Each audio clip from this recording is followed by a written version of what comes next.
유명 연예인 전지현 씨의 트레이너 출신을 3급 행정관으로 채용해서 논란을 일으켰던 청와대가 그 무렵 1억 원대의 운동기구까지 사들였던 것으로 확인됐습니다. 구매 내역을 살펴본 납품업계 관계자는 여성이나 노약자를 위한 맞춤형 주문이라고 평가했습니다. 노진민 PD와 함께 좀 더 상세히 알아보죠. 어서 오십시오. 안녕하십니까. 전지현 씨 트레이너. 예. 이분을 채용하고 구설수에 올랐던 청와대가 그 장비 구입한 사실이 드러났습니다. 네, 청와대는 일명 전지현 트레이너로 유명한 윤전추 씨를 3급 행정관으로 채용해서 논란을 일으켰었는데요. 윤 행정관을 채용할 당시에 1억여 원의 트레이닝 장비도 구입했던 것으로 확인됐습니다. 민주연합 최민희 의원실이 제보를 통해서 트레이닝 장비의 구매 내역을 확보했습니다. 보시는 대로 필라테스 스트레칭 장비와 유산소 운동기구, 그리고 근력 강화 운동기구 등 총 32종류의 운동기구를 구매했고요. 이 기구들을 구입하는데 최소 8,500만 원에서 1억 1천만 원이 든 것으로 추정됩니다. 수입 운동기구의 경우 환율 등에 의해서 시세가 유동적인 것으로 알려졌습니다. 네, 여성들이 좀 더 많이 하고 있는 그 필라테스 이 관련된 장비가 많아요? 예, 그렇습니다. 네, 청와대가 구입한 몇 가지 운동기구들을 보면요. 먼저 맨 왼쪽에 있는 파워플레이트라는 미국산 기구, 여배우들이 체형 관리를 위해 사용하면서 화제가 된 기구인데요. 원래도 고가지만 청와대는 최대 2,500만 원 상당의 최고급 사양을 주문했습니다. 또한 다음으로 런닝머신으로 부르는 그 트레드밀도 회원제 헬스클럽에서 주로 사용하는 900만 원대의 최고급 사양을 구매했고요. 530만 원이 넘는 하체 근육 단련 기구도 구매했습니다. 네. 이런 장비 구매하는 과정에 제2부속실이 주도적으로 참여했다 그러던데요. 복수의 제보자들에 의해서 청와대 제2부속실이 피트니스 장비를 구매했다는 증언이 확인됐습니다. 우선 장비 납품에 관여한 한 업계 관계자는 지난해 2월 제2부속실에서 납품 시기를 급하게 요청했고 VIP가 쓰는 것이라는 말을 들었다고 말했고요. 또 다른 제보자는 세부 등급이나 용도가 여성과 노약자 등을 위한 맞춤형 주문이었다고 말했습니다. 네. 또한 이 장비들과 납품업체들은 윤 전 행정관이 일했던 호텔 피트니스 클럽의 경우와 동일한 것으로 전해졌습니다. 네. 이 제2부속실이라는 곳이 뭐 하는 데입니까? 과거 정부에서는 제2부속실이 대통령의 배우자를 보좌하는 조직이었습니다. 따라서 미혼인 박 대통령 취임 후에는 폐지될 것이라는 전망이 나오기도 했는데요. 윤 행정관을 채용하면서 청와대는 제2부속실을 소외계층 소통창구로 발전시킬 것이라고 했습니다. 하지만 아직까지 그 역할에 대해서 검증이 이뤄진 사례는 찾기 어렵습니다. 한편 오늘 국회 운영위원회 국정감사에서 윤 행정관에 관한 논란이 있었는데요. 이제만 청와대 총무비서관에 대한 최민희 의원의 질의 내용을 잠시 보시겠습니다. 예, 청와대에서 근무하는 우리 행정관과 행정요원들은 이제 대통령님을 근접거리에서 보좌하고 있고 나이가 국정 최고 책임자를 보좌하기 때문에 여러 가지 국가 기밀 사항들을 다룰 수 있기 때문에 나이가 국가 기밀인가요? 그렇기 때문에 근데 이미 언론에 다 보도가 행정관과 됐는데요. 행정요원들의 어떤 그 구체적인 인적 사항이라든지 이런 부분은 저 죄송한데요. 말씀드릴 수 없으면 제가 양해 여쭙는 것만 짧게 답변해 주십시오. 근데 언론에 이미 났던데 34살입니다. 그런데 대한민국 상급 공무원 중에 역대 최연소더라고요. 네, 그러니까 지금 이미 전지현 트레이너로 다 알려진 사람에 대해서 뭐 얘기할 수 없다고 얘기한 거죠. 네, 이 답변을 한 사람이 그 유명하다는 이재만 씨군요, 총무비서관. 이 비서관은 이른바 만만회, 문고리 3인방 등 대통령의 최측근 실세로 꼽히는 인물입니다. 지난해 한 50대 남성이 이재만 비서관을 사칭해서 대우건설 낙하산 입사에 성공하고 또 올해에는 KT 입사까지 시도했던 사건이 있었는데요. 이러한 일련의 사건들이 이 비서관의 영향력이 얼마나 큰지 증명하는 사례이기도 했습니다. 또 한편 논란 속 제2부속실의 안봉근 실장 역시 문고리 3인방 인사 중 한 명입니다. 박 대통령이 휴대전화와 가방을 맡길 만큼 신뢰하는 인물로 알려져 있습니다. 네, 어쨌든 간에 지금 이 장비 구입이 뭐 고가 장비라는 것도 문제가 되지만 이 장비를 들여놓고 또 전지현 트레이너라는 윤전추 씨를 행정관으로 데려오면서 혹시 윤전추 씨가 사실상 전지현 트레이너에서 박근혜 트레이너 역할을 하게 되는 게 아니냐 이런 지적들이 나오는 거 아니겠습니까? 그런 지적들에 관련해서 여러 가지 상세 내역을 요청했지만 의원실에조차 관련 내용은 공개하지 않고 있습니다. 네, 여전히 윤전추 씨가 무슨 일을 했는지도 공개가 안 되는 상황이고요.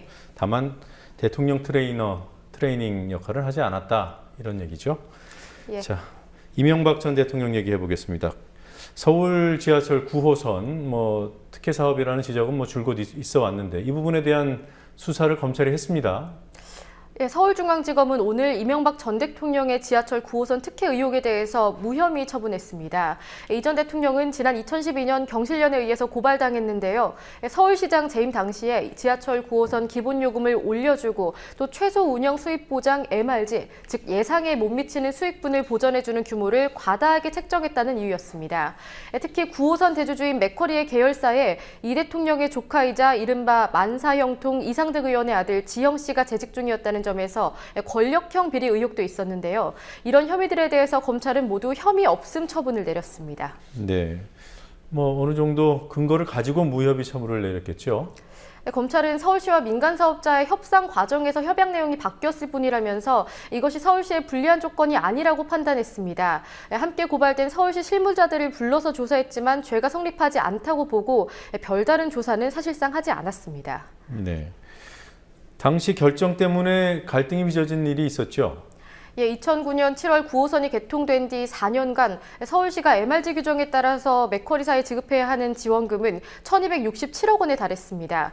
결국 서울시와 맥쿼리 간의 요금 갈등이 이어지면서 지난해 맥쿼리가 9호선 사업에서 철수했고요. 서울시는 새 투자자들과 협약을 맺으면서 MRG 규정을 폐지했습니다. 네, 검찰이 그 서울시의 불리한 조건이 아니었다고 한 내용이 제가 기억하는 한은 예. 그 당시 그 지하철 다른 노선의 기본 요금이 800원이던 시점에 예.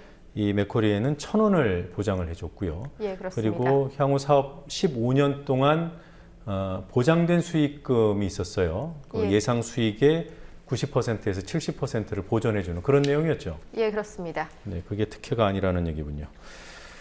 자, 그리고 그 MB 얘기를 하나 더 해보죠.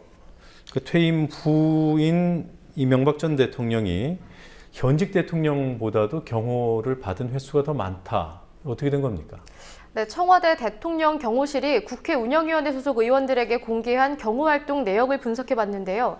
그 결과 지난 1년간 이명박 전 대통령 내외에 대한 경호 건수가 가장 많았습니다. 지금 보시는 것이 경호실에서 공개한 경호활동 내역입니다. 이희호 여사와 권양숙 여사와는 달리 이 전 대통령의 경우 내외에 대한 경호가 이뤄졌다는 걸 감안을 한다고 해도 상당히 많은 횟수입니다.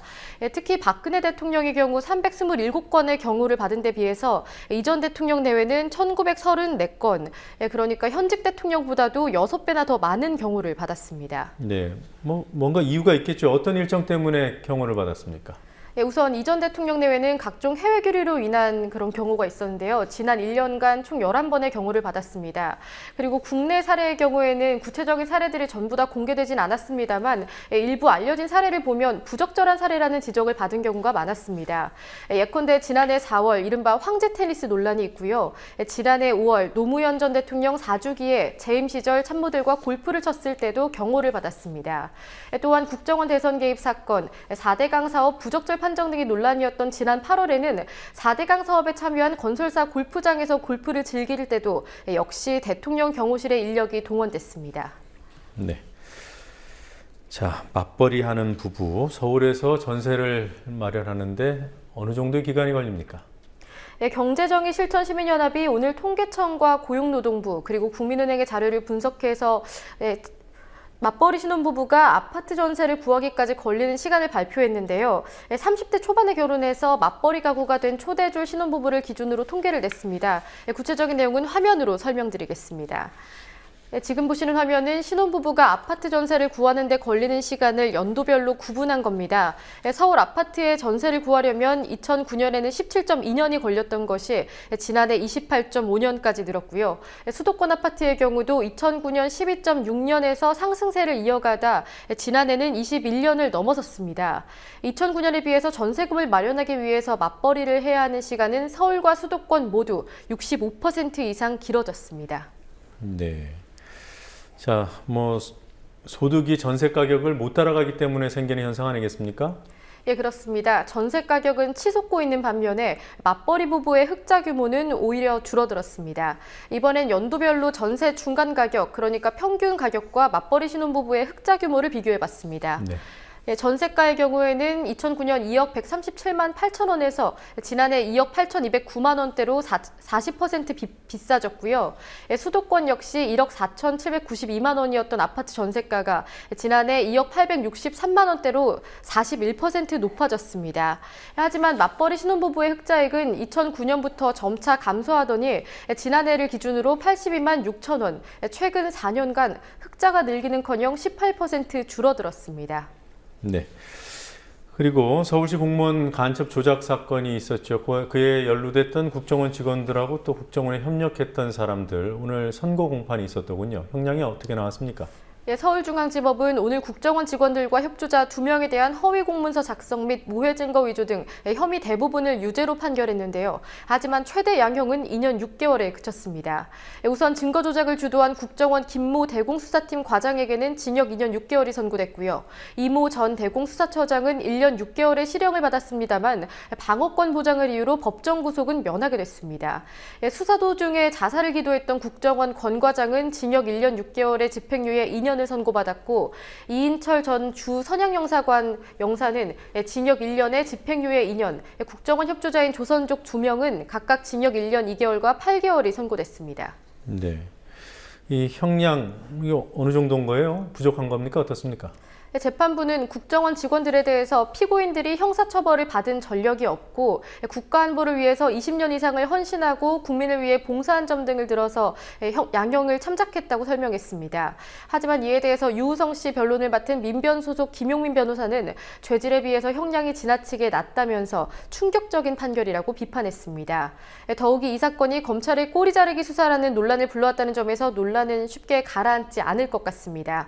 지난해 수사에 착수했던 검찰은 국정원의 조직적 개입에 대한 의혹들이 계속 제기됨에도 불구하고 남 전 원장을 비롯한 지도부 전원을 무혐의 처분했습니다. 네. 자, 방송인 허지웅 씨라고 있죠. 서북청년단을 비판한 일이 있었는데 이것 때문에 고발을 당했습니다. 예, 그렇습니다. 가토다스야 산케이지 국장을 비롯해서 손문상 화백과 여러 진보 매체를 무작위 고발하고 있는 심상근 씨가 이번에는 방송인 허지웅 씨를 고발했습니다. 허지웅 씨는 지난달 28일 자신의 트위터에서 서북청년당 재건이를 언급하면서 저런 이름을 창피함 없이 쓸 수 있게 허용한 우리 사회의 현 주소를 부끄러워해야 한다고 비판했는데요. 심 씨는 이 글이 애국단체인 서북청년단의 명예를 훼손하고 모욕했다면서 지난 10일 허지웅 씨를 고발했습니다.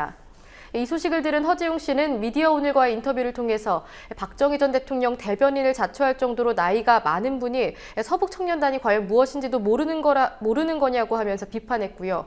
또한 고발이 남발되고 검찰 수사로 이어지는 상황에 대해서 제3자의 의견을 묵살하거나 견제하는 목적으로 사용되는 일이 고착화하는 것은 큰 문제라고 우려했습니다. 네. 자, 오늘 여기까지 보겠습니다. 수고했습니다.